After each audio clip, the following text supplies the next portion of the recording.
Florida State returns home here to Doak Campbell Stadium this weekend. Welcome to your official game preview brought to you by shop.seminoles.com. I'm Scott Kotick. Florida State and Nevada kicks off on Saturday afternoon just after 3:30. And for the Florida State football team, it's an opportunity to run out of the tunnel for the first time in 2013. It feels great to be back in Doak Campbell. You know, this is my senior year, and to be able to enjoy the moment with my teammates, and it's a great feeling. Just running out there, hearing fans screaming and hollering and saying Florida State, Florida State, Florida State. I mean, it's gonna be so fun.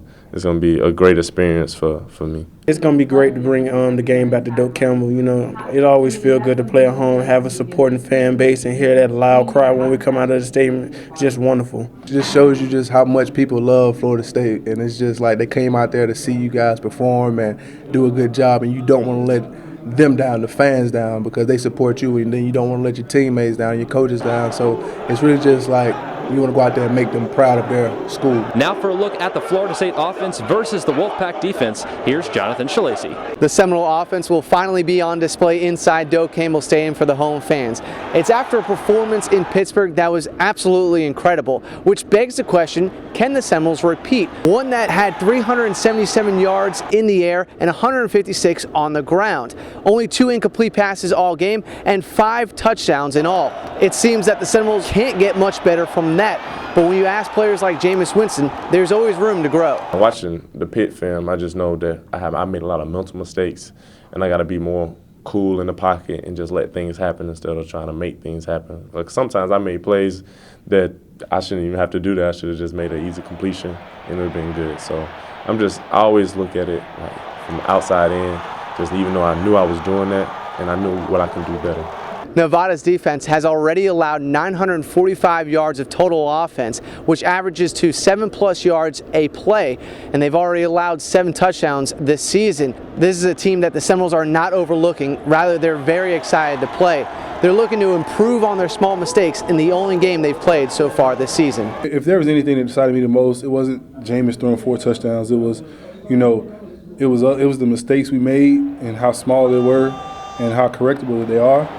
Now it's time to fix them and, just play some ball. Now for a look at the Seminole defense against the Nevada O, let's toss it over to Lane Hurt. After a rough start that saw Florida State give up an opening touchdown to Pittsburgh, the Florida State defense settled down after that, only giving up a pair of field goals the rest of the way. Now on Saturday, the Seminoles will be tested by the Wolfpack's high-octane pistol offense.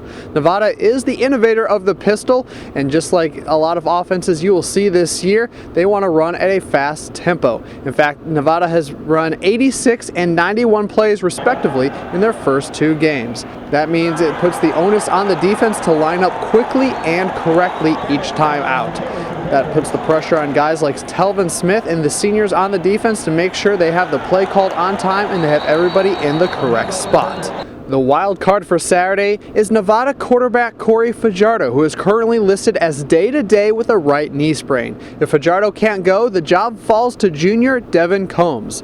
The Nevada offense with the pistol is a run-first, pass-second offense, and if the Noles can stop them on 1st and 2nd down, expect a variety of blitzes coming at Nevada all afternoon to try to keep them off balance and keep them off target. Of course, whoever plays quarterback for Nevada, the Seminoles are taking this team very seriously. Their quarterback is a very athletic guy, can create plays with his arm, can create plays with his legs, ad-libs when they break down.